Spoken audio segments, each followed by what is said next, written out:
오늘 제가 봉독해드린 마가복음 3장 1절부터 5절까지 말씀을 본문으로 해서 내 손을 내밀라, stretch out your hand. 예수님께서 이 회당에 있던 한편손 마른 사람을 향해 외치셨던 그 말씀을 오늘 우리들의 제목으로 삼아 우리가 함께 하나님 말씀을 통해 은혜 나누기를 원합니다. 마가복음 2장 후반부에서 예수님은 유대 종교 지도자들과 더불어 율법적 규정들에 대한 논쟁에 빠지신 것을 봅니다. 특별히 이 유대인 지도자들은 예수님이 안식일의 규정을 깨뜨리셨다는 것으로 예수님을 고소할 길을 찾고 있었던 것이에요. 하지만 예수님은 또다시 안식일이 되자 회당에 들어가셔서 거기에 있던 병든 자를 치료하신 것입니다. 이 사건을 통해 우리는 예수님의 사역의 성격이 어떤 것이며 또 하나님을 찾는 사랑하는 자녀들에 대한 예수님의 마음이 어떤 것인가 하는 것을 배우게 됩니다. 먼저 마가는 우리가 놓쳐서는 안 될 이 사건의 주안점들을 우리의 본문 속에서 자세히 밝혀주고 있는데요. 때는 안식일이며 장소는 회당입니다. 물론 안식일 예배를 드리기 위해 많은 사람들이 회당에 모여 있었겠죠. 그런데 바로 그 회당에 예수님께서 들어오신 것입니다. 회당에는 예수님의 대적들, 어찌하든지 예수님을 송사해서 예수님을 없이 하고자 했던 사람들이 좌정하고 있었습니다. 아마도 예수님보다도 예수님을 어떻게 하든지 책잡아서 올무에 빠뜨리려는 함정을 파놓고 기다리고 있었던 그들의 마음이 훨씬 더 긴장했었을 거라고 생각합니다. 마침 그 회당 안에는 한편 손이 마른 사람, 다시 말해서 손이 이렇게 오그라붙어서 바싹 마르고 제대로 움직여지지 않는 특이한 질병에 걸린 사람이 있었던 것입니다. 예수님의 대적들은 즉시 그 사람과 예수님을 번갈아 보기 시작했습니다. 그들은 이 한편 손이 마른 사람, 곧 우리 예수님의 도우심이 이 시간 가장 절실하게 필요한 이 사람과 우리 예수님을 즉시 연관지어 생각하기 시작한 것이에요. 그들은 예수님께서 절대로 예수님의 도우심을 필요로 하는 그 사람을 외면하거나 혹은 무시하거나 그렇게 도움이 절실하게 필요한 그 사람을 아무 일도 해주지 않은 채 돌려보낼 수 없는 분이라는 사실을 알고 있었던 것입니다. 그들이 옳았습니다. 예수님은 정말 그런 분이십니다. 당신의 도우심을 필요로 하는 불쌍한 영혼을 보고 절대로 그를 돕지 않은 채 돌아설 수 없는 분이십니다. 그런 사랑의 주님이셨어요. 그 주님은 지금도 우리들의 예배 가운데 함께 하시며 오늘 이곳에 예배하는 여러분들 가운데 주님의 도우심을 절실히 필요로 하는 모든 영혼들에 대하여 아무것도 해주지 않은 채 여러분들을 돌려보내실 수 없는 그런 사랑의 주님이신 것을 믿으시기를 축복합니다. 만일 여러분 중에 이 한편 손이 마른 사람처럼 여러분의 육체 혹은 삶의 한 부분이 점차 감각을 잃어가고 메말라가며 왠지 완전히 오그라붙어서 위축되어가는 그런 상황을 경험하고 계신 분들이 있다면, 그래서 여러분의 자신의 힘으로 아무리 펴보려고 애를 써도 자꾸만 애를 쓰면 쓸수록 더 오그라붙고 더 위축되고 더 딱딱하게 굳어져서 왠지 모든 것을 펼 수 없는 끔찍한 고통 가운데 계신 분이 있다면 여러분 오늘 잘 오신 것입니다. 예수님이 여기 계시고 예수님은 그런 사람들의 아픔을 절대 못 본 척 하실 수 없는 분이시기 때문이에요. 이 바리새인들은 예수님이 이 병자의 필요에 대해서 관심을 쏟으실 수밖에 없다는 것을 알고 있었어요. 그들은 예수께서 한 군중들 사이에 오시면 그들 가운데 가장 도움이 절실히 필요한 사람이 누군지를 먼저 살펴보시는 분이라는 사실을 알고 있었습니다. 많은 경우 신자들이 거꾸로 생각하는 경향이 있는 것 같아요. 되게 많은 사람들이 예배를 드리러 교회에 나와서는 생각합니다. 내가 얼마나 처절한 실패자인가.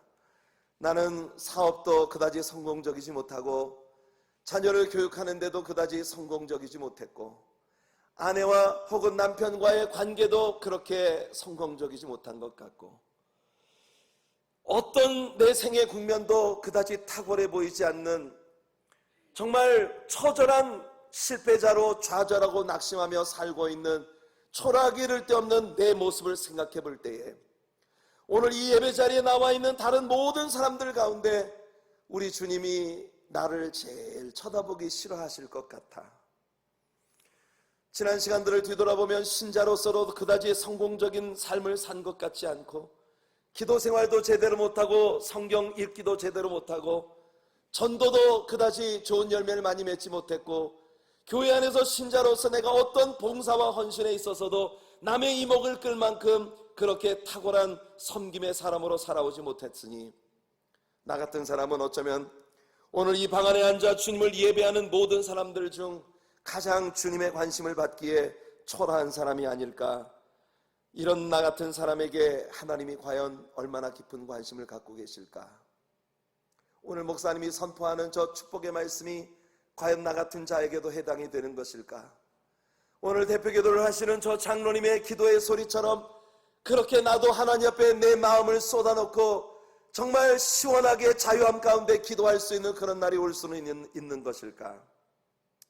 그러나 여러분, 우리 자신이 가장 연약한 사람이고 우리 주님의 도우심이 가장 필요한 사람이라고 생각하신다면 바로 그 순간 오늘 이 자리에 앉은 모든 사람들 가운데 우리 예수님의 최고의 관심이 바로 그분에게 쏠리고 있다는 사실을 믿으시기를 축복합니다. 이것이 예수님의 사랑이고 이것이 예수님께서 행하시는 일의 본질이에요. 사실 이 바리새인들 역시 따지고 보면 그들의 삶의 한 부분이 완전히 오그라부터 메말라 있는 불쌍한 병자들이었습니다. 이 한편손 마른 사람보다 더 심각한 건 이 바리새인들의 경우 그들의 양심과 마음이 완전히 오그라붙었다는 것이에요. 여러분, 그들은 그들 스스로를 법을 집행하는 자리에 언제나 높였습니다. 하나님은 인간들 중 아무에게도 교회 안에 들어온 모든 사람들을 판단한 자리에 세우시지 않았다는 것을, 어떤 사람도 다른 사람을 판단하는 자리에 세우신 적이 없다는 것을 잊지 않으시는 여러분들 되기를 축복합니다. 다른 사람을 판단하는 것, 무엇이 절대적으로 옳다 그러다라고 절대 기준에 의한 평가를 내리실 수 있는 분은 하나님 한 분뿐이시라는 사실을 믿으시기를 소원합니다. 바리새인들은 자신들을 하나님의 위치에 놓는 것을 두려워하지 않는 사람들이었습니다. 문제는 그들이 그런 교만에 빠져 항상 남들을 괴롭게 하는 동안에 자기 자신의 마음속에 더 큰 괴로움과 비극을 쌓아가고 있었다는 것이에요. 그들의 마음은 어느새 오그라붙어서 사랑을 베풀지도 못했고 불쌍한 사람들을 보고 동정심을 품을 수도 없을 만큼 비인간적인 아주 싸늘하고 차가운 냉혈한들이 되어가고 있었다는 것입니다. 그들은 하나님의 법을 자기들 마음대로 해석해내기 시작했습니다. 그들은 안식일을 거룩하게 지키기 위해 노동을 금지했었는데요, 그 노동에 대한 해석이 아주 다채로웠다는 것입니다. 이를테면 소나 나귀 같은 짐승이 웅덩이에 빠졌다면 안식일이라도 그 소나 나귀를 건져주는 것은 노동으로 간주하지 않았습니다. 반대로 사람이 웅덩이에 빠졌다면 그 사람을 건져내는 것은 노동이라고 간주하고 있는 것이에요. 대체 명확한 기준이 어디에 있는 것일까요? 사람의 몸에 붙지 않은 것을 몸에 지니고 다니는 것을 그들은 모두 노동이라고 간주했습니다. 예컨대 다리가 불편한 사람이 클러치를 집어야 걸어 다닐 수 있는 그런 사람이 있다면 그가 클러치를 짚고 걸어가면 그는 안식일에 노동을 한 것이에요. 만일 제가 예수님 시대에 태어났고 이스라엘 사람이었다면 저는 목회자가 될 자격 자체가 없습니다. 왜 그러냐면 저는 눈이 매우 나빠서 안경을 벗으면 제 설교를 들으시는 여러분들 얼굴 표정도 읽을 수가 없고 심지어 제 바로 밑에 있는 제 설교 노트도 제대로 읽을 수가 없기 때문에 이렇게 안경을 쓰는 것은 노동이기 때문에 안식일에 제가 안경을 쓸 수 없으니 저는 안식일에 다른 사람을 가르칠 수도 없는 것이에요. 이것이 예수님 당시에 종교 지도자들이 행하고 있었던 일입니다. 본래 우리 하나님께서는 아주 명료하고 단순한 하나님의 사람을 향한 사랑이 가득 담긴 십계명을 그들에게 주셨습니다. 그런데 이 단순한 계명들을 그들은 40권이 넘는 엄청난 분량을 가진 미시나라고 하는 율법 해석서들을 만들어 그 율법의 조항들을 복잡하게 해석을 해서 정말 그 조항들을 잘 이해할 수도 없는 불쌍한 신앙인들을 괴롭히고 있는 그런 종교인들이었던 것이에요. 여러분, 궁금하게 생각하는 건 여성들의 속눈썹은 어떻게 되는지 잘 모르겠습니다. 그것도 노동인지. 우리가 여러분, 우리 자신이 설정하고 있는 어떤 스탠다드에 의해서 다른 사람을 평가한다는 것은 아주 우스운 일입니다. 왜냐하면 내가 설정하고 있는 옳고 그름에 대한 기준 자체가 완전한 의, 절대 의의를 갖고 계시는 하나님의 시각에서 보실 때 형편없는 유동성을 가진 것이기 때문이에요. 우리들이 가진 기준은 참으로 예수님 당시의 종교 지도자들만큼이나 내 멋대로 적용될 수 있는 그런 기준들이거든요. 내가 좋아하는 사람에게는 굉장히 넓은 아량으로 스탠다드를 정합니다.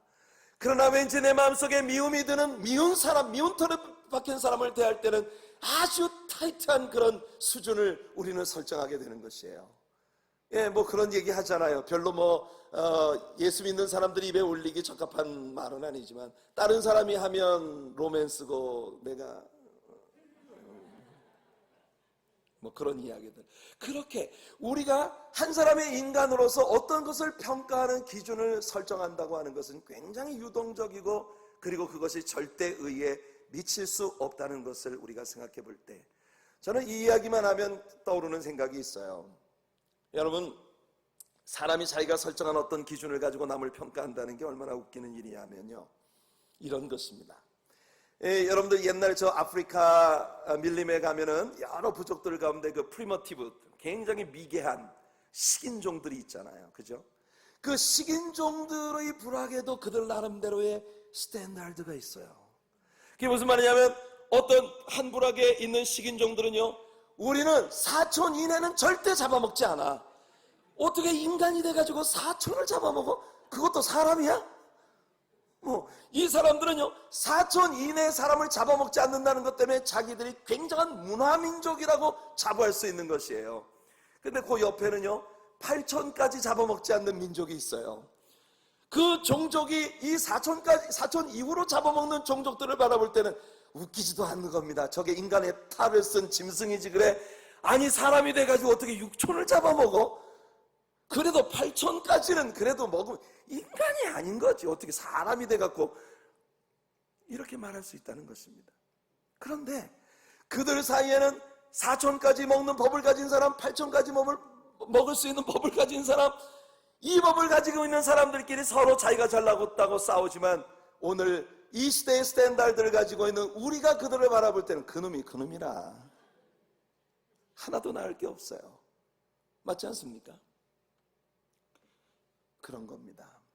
우리는 생을 살아오면서 내가 배운 것, 내가 습득한 것, 내가 경험한 것, 이런 모든 것들을 토대로 내 나름대로의 스탠다드를 정하고 살아요. 그러면서 나는 내 잣대를 가지고 다른 사람을 평가하려 드는 것입니다. 내가 볼 때 저 사람은 형편없어. 내가 볼 때 저 사람은 꽤 괜찮은 사람이야. 그러나 하나님께서 보실 때, 절대 의를 가진 완전히 거룩하신 하나님께서 우리를 바라보실 때 우리들 모두는 너 나할 것 없이 filthy rags. 이사야 선지자가 이야기한 것처럼 우리 인간이 최고로 의롭다고 자랑할 때에도 하나님 눈동자 앞에서는 우리가 누더기와 같다는 것이, 그것이 하나님의 말씀인 것입니다. 사랑하는 성도 여러분, 그러니 우리는요, 절대로 누군가를 비평하고 평가하고 판단하는 하나님의 자리에 내 자신을 두는 교만에 빠지지 않게 되기를 간절히 원합니다. 우리 하나님의 시각, 그것은 이 세상의 불쌍한 사람들이야말로, 하나님의 도우심이 아니면 희망이 없어 보이는 사람들이야말로 오늘 주님을 원해서 이 자리에 꼭 있어야만 되는 사람들이라고 하는 걸 우리가 인정해 드릴 수 있는 그런 성숙이 우리 안에 있게 되기를 간절히 소원합니다. 예수님은 이 바리새인들의 마음속에 연약하고 도움이 필요한 이 사람을 놓고 예수님을 올무에 걸어 고소하려는 생각을 갖고 있다는 사실을 다 알고 계십니다. 그럼요, 어찌 모르시겠습니까? 예수님이 하나님이신데. 그래서 예수님은 그들에게 분노하십니다. 보십시오, 예수님의 분노는 당시 가장 멸시받던 병자가 아닌 그 병자에게 은혜를 베풀지 못하고 자기 의와 교만으로 뭉쳐진 이 바리새인들에게 쏟아졌다는 사실을 잊지 마시길 바랍니다. 예수님은 보란듯이 그 병자를 많은 회중들의 한복판으로 불러 세우셨습니다. 3절을 보시면 예수님이 가운데 일어서라 하셨습니다. 그 병자가 회당에 어떤 자리에 앉아 있었는지는 모르지만 예수님은 그를 모든 회중들이 보는 정가운데로 불러 세우신 것이에요. 예수님은 그 불의한 자들로 인하여 이 의로운 일을 회당의 한쪽 구석에서 몰래 행하고 싶어 하지 않으십니다. 그를 아예 회당 한복판에 와서 서라고 말씀하신 것이에요. 모든 사람들의 관심을 집중시키시고 난 다음 하나님의 마음이 어디에 있는지를 모든 사람에게 공개적으로 보여주고자 하셨던 것입니다. 바리새인들 중에 어느 누구도 그 병자를 두고 내가 너를 고소하려 한다고 입 밖에 낸 적이 없습니다. 다만 예수님과 그 한편 오른손 마른 사람을 번갈아 바라보면서 이제 벌어지게 될 일을 그들은 추측하고 있었을 뿐이에요. 그러나 그들은 길게 기다릴 필요가 없었습니다. 예수님은 내가 어떻게 하는지 보기 위해 너희들이 기다리고 있느냐? 기다릴 거 없다. 내가 당장 보여줄게. 그런 마음으로 이 병자를 많은 회중들 한복판에 일으켜 세우신 것입니다. 그리고 예수님은 그곳에 모인 회중들에게 두 가지 질문을 던지십니다. 예수님의 이 질문들은 즉시 그들의 율법적 전통들이 얼마나 어리석은 것인지를 드러내실 수 있는 질문이었습니다. 그들 중 누구도 오늘은 안식일인데 안식일의 전통을 깨뜨리고 예수가 이 사람을 고치나 고치지 않나 보자 입 밖으로 낸 적이 없지만 예수님은 그들 마음속에 무엇이 있는지를 벌써 다 아시고 그들에게 이 질문을 던지신 것입니다. 예수님의 첫 번째 질문은 이것입니다. 안식일에 선을 행하는 것과 악을 행하는 것 둘 중 어느 쪽이 옳으냐? 이 세상에 어느 법이 악을 행하는 것을 옳다 할 법이 있겠습니까? 그렇다면 여기 절실히 도움을 필요로 하는 이 사람에게 도움을 주는 것은 선한 일입니까? 악한 일입니까? 이 질문이 어렵습니까? 성경은 분명히 말합니다. 그들 중 아무도 예수님께 대답을 할 수 없었다고. 왜일까요? 이 질문이 어렵습니까? 여러분, 선을 선이라 하고 악을 악으로 하는 게 악이라는 게 법입니다. 어려운 사람에게 도움을 주는 것은 선입니까? 악입니까? 삼척동자라도 이 질문에 대해 대답할 수 있습니다. 그런데 그들은 대답할 수가 없었습니다. 그들 스스로 올무에 빠져 있었기 때문에. 예수님의 두 번째 질문이 날아옵니다. 안식일에 생명을 구하는 것과 그 생명을 죽이는 것 둘 중 어느 쪽이 옳으냐? 이 세상의 어느 법이 사람을 죽이는 것을 선이라 하는 법이 있겠습니까? 그렇다면 그것은 법이 아니에요. 사람을 죽이는 것은 악입니다. 그래서 아무 힘도 없는 연약한 사람을 오직 내가 그보다 강한 힘이나 권력을 가졌다고 해서 그 사람을 내가 가지고 있는 물리적인 혹은 물질적인 혹은 권력의 힘을 가지고 죽이려 드는 것은 세상에서 가장 추악하고 유치하고 잔인한 일이죠. 그런 관념에서 저는 모슬렘들을 종교인들이라고 보지 않습니다. 왜냐하면 그들은 사람을 잔인하고 처절하게 죽이는 것이 그들의 신을 만족시키는 최고의 행위라고 믿고 있기 때문에 죽을 생명을 살리는 게 선입니다. 많은 희생이 따른다 할지라도 그 희생을 감수하면서 죽을 사람을 살리는 것이 복음입니다. 진정한 하나님은 누구신가? 여러분, 기독교 선교의 역사를 보세요. 어떤 선교사가 한 지역에 들어가 나와 다른 문명, 문화, 다른 어떤 사고를 가지고 있는 사람들을 정복하기 위해 총으로 칼날로 그들을 정복하면서 예수 믿으라고 강압을 하는 자가 있었습니까? 도리어 예수님의 사랑 때문에 미개한 그곳에 들어가 목숨을 내려놓으며 그들을 위해 피 흘려 죽으며 예수님은 당신들을 사랑합니다라고 그렇게 외칠 수 있는 것이 예수 그리스도의 복음을 지닌 하나님의 사람들의 모습이죠. 그것이 복음의 능력이고 그것이야말로 진정한 신앙이고 이것을 우리는 참된 종교라 말할 수 있는 것입니다. 예수님은 이 질문을 하신 후 노하셔서 그들을 둘러보셨습니다. 예수님의 얼굴에는 분노하신 예수님의 감정이 전혀 여과 없이 드러나고 있었어요. 예수님은 도움을 원하는 어떤 죄인들 향해서도 이런 분노의 감정을 표출하신 적이 없습니다. 사마리아 수가성 우물가에 물 기르러 왔던 여인을 생각해 보세요. 그녀는 당시에 같은 시대를 살고 있었던 어느 누구도 상대하기 꺼려하던 아주 불결하게 취급되던 여인이었습니다. 그녀는 남편을 5번이나 바꾸었고 6번째 다른 남자와 살고 있는데 그 남자도 다른 여자 아내를 두고 있는 그런 남자예요. 하지만 예수님은 그녀에게 절대 화를 내지 않으셨습니다. 오히려 예수님은 그녀에게 다가서서 여자여 내게 물을 좀 달라고 따뜻하게 말을 건네십니다. 내가 보니 유대인인데 사마리아 여자인 나에게 물을 달라고 하십니까? 백수와 붙이는 그녀에게 예수님은 더 따뜻한 사랑으로 접근하십니다. 여자여, 내가 주는 물을 먹는 자는 다시 목마르겠지만 내가 주는 물은 영생하도록 솟아나는 샘물이 될 것이야. 요한복음 4장 13절로 14절입니다. 예수께서 대답하여 가라사대 이 물을 먹는 자마다 다시 목마르려니와 내가 주는 물을 먹는 자는 영원히 목마르지 아니하리니 나의 주는 물은 그 속에서 영생하도록 솟아나는 샘물이 되리라. 그녀의 귀가 솔깃해졌습니다. 세상에 그런 물이 어디 있단 말입니까? 그런 물이 있다면 나에게도 그 물을 주셔서 내가 다시는 이게 치가 떨리도록 오기 싫은 이 물가에 물 기르러 오지 않아도 되게 해주십시오. 왜? 예나 지금이나 온 동네 가습과 루머가 돌아다니는 발상지는 바로 우물가예요. 우물가에 여성들이 모여서 물 깃고 행주 빨면서 야야야야 어제 들었는데 그 옆집에 블라블라블라.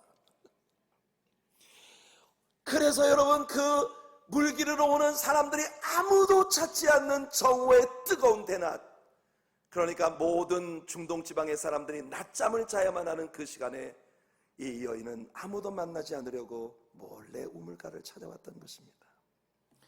그런 그녀에게 다가서셔서 그녀를 따뜻한 사랑으로 품어주시고 그녀로 하여금 물동이를 버려두고 동네로 쫓아내려가 그녀의 과거를 모두 알고 있는 남자들을 찾아다니며 내가 메시아를 만났다 와보라 이렇게 선포할 수 있는 자유함을 가진 사람이 되게 만들어 주신 분이 우리 예수님이십니다.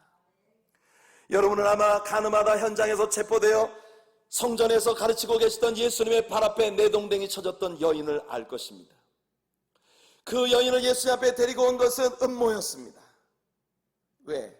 신명기에 나타난 모세의 율법은 분명히 말하기를 어떤 남녀가 간음을 했다면 남자와 여자를 둘 다 돌로 치라고 했는데 그들은 의도적으로 예수님을 올무에 빠뜨리기 위하여 이 여인만 데려다가 예수님의 발 아래 던져버린 것이에요. 여러분, 우리 예수님은 다른 사람처럼 돌을 손에 들고 그녀를 향해 분노를 표출하지 않으셨습니다. 도리어 그녀를 정죄하던 사람들을 날카로운 변론과 뭔지 알 수 없는 땅에 쓴 그 글자들로 주눅들게 하셔서 그들로 하여금 하나 둘 돌을 놓고 그 자리를 떠나게 만드셨습니다. 그리고 난 다음에 그녀를 향해 물으십니다. 요한복음 8장 10절과 11절이에요.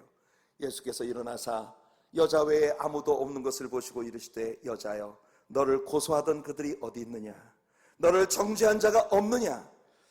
대답하되 주여 없나이다. 예수께서 가라사대 나도 너를 정죄하지 아니하노니 가서 다시는 죄를 범치 말라 하시니라. 종교적인 가면을 쓰고 도움이 필요한 생명들을 도우시는 주님의 일을 방해하거나 혹은 그 일을 멈추게 하려는 자들에게 예수님은 분노하신 것입니다. 사랑하는 성도 여러분, 2015년 우리 하나님의 교회는 온 뉴저지와 뉴욕 땅 안에 주님의 도우심이 아니면 절대로 일어설 수 없는 주님의 도우심으로 많이 해결받을 수 있는 어떤 문제를 가진 사람들도 누구나 올 수 있는 유일한 모든 문제의 해소의 공간으로 소문난 교회가 되기를 축복합니다.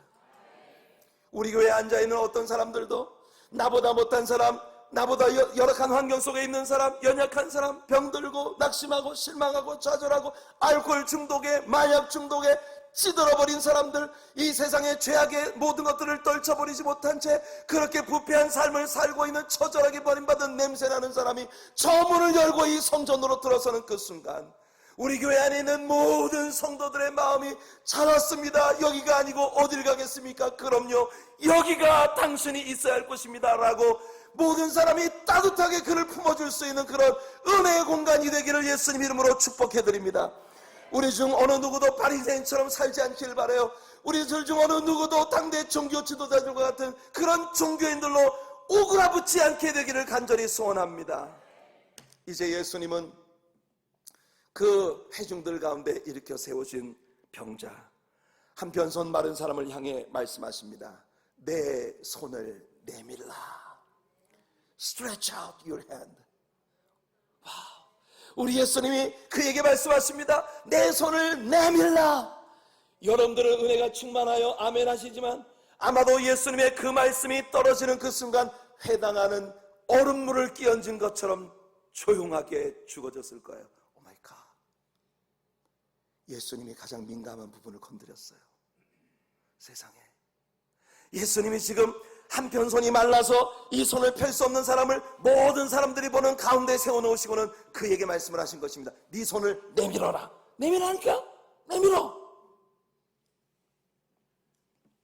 모든 관심이, 그 회당 안에 있는 모든 사람들의 관심이 그에게 집중되었습니다. 예수님의 명령은 이 병자에게 그 순간 두 가지 선택의 여지를 주었습니다. 누구나 예수님께서 우리를 이렇게 다루실 때 우리는 둘 중 하나를 택할 수 있어요. 첫 번째 선택은 뭐냐? 예수님과 논쟁을 시작하는 것입니다. 아니, 예수님 지금 뭐 누구 망신을 시키려고 작정을 하실 겁니까? 아니, 제 병이 뭔지 모르세요? 모르시겠습니까? 이게 오그라붙어서 안 펴진다니까요. 내 병이 바로, 내 문제가 바로 이 손이 안 펴진다는 게 문제예요. 근데 날 보고 이걸 피라고요? 예수님, 지난 수년 동안 나는 이걸 한번 펴보려고 별별 짓을 다 해봤습니다. 몸에 좋다는 거 다 먹어보고요, 하라는 거 다 해보고요, 온갖 의원들을 찾아내며 별별 고통을 다 받았지만 이게 수백만 번 노력했어도 이게 펴지지 않았단 말이에요. 그런데 나를 세워놓고 날 보고 이걸 피라고요? 지금 많은 사람들 앞에서 나를 조롱거리로 삼으시려는 겁니까? 해도 너무하시네요, 진짜. 이렇게 할 수 있는 게 첫 번째 선택이에요. 그럴 수 있지 않습니까? 하지만 다른 선택도 있습니다. 그것은 그래, 예수님의 명령이니까 한번 해보자. 손해볼 거 없잖아요. 어차피 내가 지금 이 문제를 안고 있는데 망신 한 번 더 당하면 어때요? 지금까지도 수없이 망신을 당했는데 망신하면 한 번 더 당하면 어때요? 그래요, 주님. 망신 당해야 한다면 한 번 더 당하죠. 뭐 제가 본래 손이 안 펴지거든요. 수없이 노력해니까 안 펴졌거든요. 그렇지만 주님이 내밀라고 하시니 한번 내밀어 보겠습니다. 예, 주님. 예. 이렇게 할 수 있는 것이에요. 이것이 바로 바다 깊은 곳에 그물을 던지라고 베드로에게 명령하신 예수님의 의미입니다. 누가복음 5장 4절로 6절 말씀을 읽어드리죠. 말씀을 마치시고 시몬에게 이르시되 깊은 데로 가서 그물을 내려 고기를 잡으라. 시몬이 대답하여 가로되 선생이여, 우리들이 밤이 맞도록 수고를 하였을 때 얻은 것이 없지만은 말씀에 의지하여 내가 그물을 내리리다 하고, 그리한즉 고기를 애운 것이 심히 많아 그물이 찢어지는지라.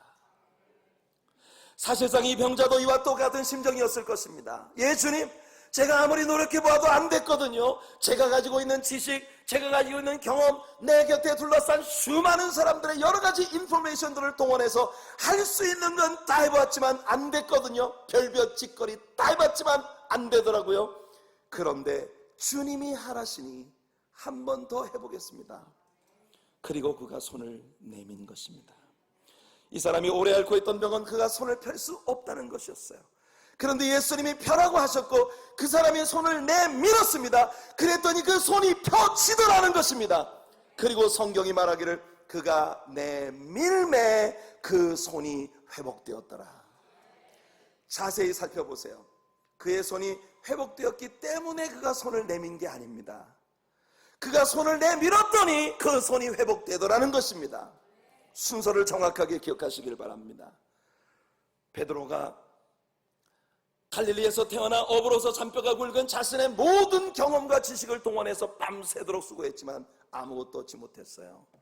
그런데 예수님이 갈릴리의 어부들의 상식을 깨뜨리는 그런 말씀을 베드로에게 던지실 때 베드로는 선생님, 제가 할 수 있는 거 다 해봤습니다. 내가 이 갈릴리 어부로나 잔뼈가 굵은 사람이에요. 할 거 다 해봤는데 안 되더라고요. 그런데 선생님이 말씀하시니 오직 말씀에 의지해서 내가 한 번 더 던지겠습니다. 그것이 대박이었어요.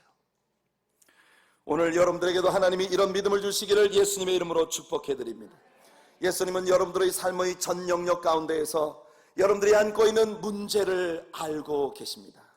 그리고 예수님의 소원은 우리들 안에 맺힌 것, 오그라드는 것, 아무리 펴려고 해도 펴지지 않던 것, 아무리 벗어던지려 해도 벗어질 수 없었던 것, 그 무엇을 벗어버리고 자유함을 얻고 쪼그라들었던 가슴이, 쪼그라들었던 마음이, 쪼그라들었던 삶이 활짝 펴지게 해주고 싶으신 것이 우리 예수님의 소원이라는 것입니다. 그런데 그 일이 이루어지는 순서를 보세요. 예수님이 그 사람의 팔을 붙잡고 펴주셨기 때문에 이 사람이 편 것이 아닙니다. 펴지지 않은 채 군중들 사이에 서 있는 그를 향하여 내 손을 펴라 하셨고 그 말씀에 순종했더니 펴지더라는 것입니다. 그 길로 그는 고침을 받았습니다. 할렐루야. 사탄의 끊임없는 속임수가 있습니다. 그것은 뭐냐면 이 영역에 대해서 나는 너무 잘 알고 있어. 이건 내 직업이야, 내 본업이야, 내가 전문가거든. 벌써 1000번도 더 해봤는데 안 됐잖아. 그런데 날 보고 이 짓을 또 하라고? 무슨 망신을 당하라고? 무슨 상처를 더 입으라고? 우리의 원수는 우리의 마음 안에 있는 두려움이고 불신앙입니다. 내 원수는 다른 데 있는 게 아니라 내 안에 존재하고 있습니다. 내 마음속에 있습니다. 사랑하는 성도 여러분, 이제 더 이상은 여러분 자신을 바라보지 마시길 바랍니다. 이제 더 이상은 여러분의 환경을 바라보지 마시기를 바랍니다. 아무리 애쓰고 힘써보아도 안 되던 여러분 자신이나 또는 여러분의 환경이나 여러분 주변에 둘러선 어떤 사람들, 그런 모든 것들을 바라보던 여러분들의 눈을 오직 주님께로 향하게 되시기를 축복합니다. 눈을 주님께 들고 우리 주님께 시선을 고착시키고 오직 그의 입에서 나오시는 말씀을 신뢰하고 그 말씀에 순복하는 저와 여러분들 되시기를 소원합니다. 예수님은 우리가 장애를 가지고 있는 정말 부끄럽고 창피한 어떤 국면을 다루실 때에 종종 절대로 우회적이거나 숨겨진 곳에서 은밀한 방법으로 일을 행하지 않으신다는 것이에요. 예수님은 정말 straightforwardly 우리의 문제를 다루시기 원하시는 분이십니다. 예수님이 그 사람을 회당 한쪽 구석으로 데리고 가셔서 야, 아무도 안 보니까 한번 해봐. 된다니까? 예수님은 그 사람의 문제를 이런 식으로 다루고 싶어 하지 않으셨어요. 많은 때 교회 생활을 해나가다 보면 어떤 때 하나님께서 내가 정말 창피하게 생각하고 내가 나의 가장 큰 핸디캡이라고 생각하는 그런 부분을 많은 사람들 앞에서 확 드러내실 때가 있어요. 많은 때 하나님이 그런 방법을 취하십니다. 그럴 때 우리는요, 두 가지 중 하나를 택할 수 있습니다. 첫째는 뭐냐면 나 시험 들었어. 어떻게 교회가 이럴 수가 있어? 아니 목사가 어떻게 사람의 약점을 그렇게 드러내놓고 사람들 앞에 이렇게 공개적으로 망신을 줘? 이게 무슨 교회야? 여러분 그렇게 선택할 수 있어요. 그러나 다른 쪽을 선택할 수도 있습니다. 맞아, 이게 내 치명적인 약점이고 이게 내 부끄러움이지. 이걸 극복하지 못하는 한 내 삶에는 희망이 없을지도 몰라. 주께서 얼마나 나를 사랑하시면 나를 많은 사람들 앞에서 이 문제를 가지고 다루어 주시는 것일까? 그렇게 생각하실 수도 있는 거예요.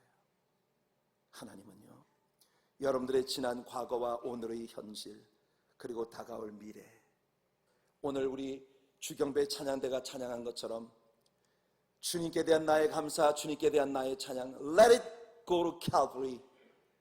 이 모든 것이 갈보리로 돌아가기를, 주께서는 여러분들의 삶에서 그가 행하신 모든 일들을 세상 모든 사람들 앞에 자랑스럽게 여러분들이 주님을 향한 찬양으로 간증으로 나타낼 수 있는 사람들이 되기를 소원하십니다. 가만히 예수님 뒤로와 옷자락을 만지고 남몰래 병고침 받고 군중 속으로 가만히 사라지려던 이 여인의 계획은 완전히 숲으로 돌아갔습니다. 예수님께서 걸음을 멈추시고 누가 내 옷에 손을 대었다. 그 순간 참으로 많은 때에 많은 신자들이 교회 생활을 하면서 내가 가지고 있는 치명적인 문제와 많은 상처들과 아픔들을 주님이 몰래 비밀리에 가만히 예수님 뒤에 옷자락 한번 만지고 그리고 살짝 해결해 주시기를 바라는 게 우리들의 마음이지만 예수님은 그런 우리들을 들어서 많은 사람들 앞에 하나님의 최고의 자랑거리가 되게 우리를 세워주시려는 것이 주님의 계획입니다. 여러분, 이렇게 기억하시기 바랍니다. 펴지지 않는 것은 여러분이 펴지 않기 때문입니다. 떨쳐지지 않는 것은 여러분이 진짜 떨치지 않기 때문입니다. 버려지지 않는 것은 정말 여러분들이 버릴 마음이 없기 때문입니다. 끊어지지 않는 것은 진짜 여러분들이 아직 끊을 마음을 갖고 있지 않기 때문이에요. 예수님 오늘 여러분들에게 선포하십니다. 버려라, 떨쳐라, 던져버려라, 끊어라. 아직도 여러분들에게 올무가 되어 여러분의 인생을 오그라부터 꼼짝 못하게 만드는 그런 모든 올무를 2015년 신년 첫 주에 우리 주님의 능력으로 완전히 떨쳐버리는 여러분들 되시기를 축복합니다. 그리고 주님을 향해 날아오르는 2015년이 되기를 예수님 이름으로 축복해드립니다. 영국의 전래 동화에 이런 이야기가 있습니다. 한 나그네가 길을 가는데 이 나그네가 보니까 사람들이 장을 열었는데 그 장터에 어떤 사람이 쇠사슬에 발목이 묶인 독수리 한 마리를 팔고 있었어요. 그 독수리는 야생 독수리였는데 사냥꾼에게 잡힌 것입니다. 그래서 이 사냥꾼이 이 독수리를 비싼 값으로 팔려고 가지고 나와서 팔고 있었어요. 이 나그네가 가만히 들여다보니 발목에 쇠사슬이 묶여 있는데 이 독수리가 얼마나 도망을 치려고 몸부림을 쳤는지 다리가 껍질이 다 벗겨지고 뼈가 허옇게 드러나고 그 뼈도 막 이제 깨지고 부서질 그런 위치에 있어요. 깃털도 다 빠지고 독수리의 그 위엄과 멋진 하늘의 왕자다운 모습은 온데간데 없이 그렇게 독수리는 불쌍하게 묶여 있었습니다. 그래서 이 나그네는 많은 돈을 주고 그 독수리를 샀어요. 그리고 그 독수리를 광야로 데리고 나가 그 독수리의 발에서 쇠사슬을 벗겨주었습니다. 이제 너는 자유야. 날아라. 날아올라라. 저 하늘 높이 내 자유의 날개를 달고 마음껏 날아가 보렴. 그런데 불행스럽게도 이 독수리는 날 수 없었습니다. 나그네가 옆에서 아무리 외치면서 날아라 날아라 힘을 다해 날아라 창공을 날아라 자유를 누려라 그렇게 옆에서 외치는데 이 독수리는 아직도 자기 발에 쇠사슬이 풀렸다는 사실을 인지하지 못합니다. 수도 없이 이것을 떨쳐버리고 날아보려고 몸부림을 치고 치다가 몸부림을 칠 때마다 더 깊은 상처를 안으며 끔찍한 고통 가운데 있다가 드디어 이 독수리는 포기한 것입니다. 이 독수리는 모든 것을 체념해버린 거예요. 나는 날지 못해. 나는 날지 못해. 이것이 내 문제야. 나는 이 문제 속에 있고 누구도 나를 도와줄 수 없어. 사랑하는 성도 여러분, 혹여 오늘 여러분들이 그런 마음을 가지고 이곳에 앉아 계신가요? 사람이 할 수 없는 것을 하나님은 하십니다. 그것이 우리 주님의 사랑이고 그것이 우리 주님의 소원이에요. 오늘 예수님은 여러분들의 모든 올무를 꺾어주시고 모든 멍에를 꺾어주시고 모든 멍에의 줄을 풀어주신 분이십니다. 이제 여러분들은 자유하십니다. 그러니 우리 주님과 함께 마음껏 하늘을 날아오를 수 있는 2015년이 되기를 예수님의 이름으로 축복해드립니다.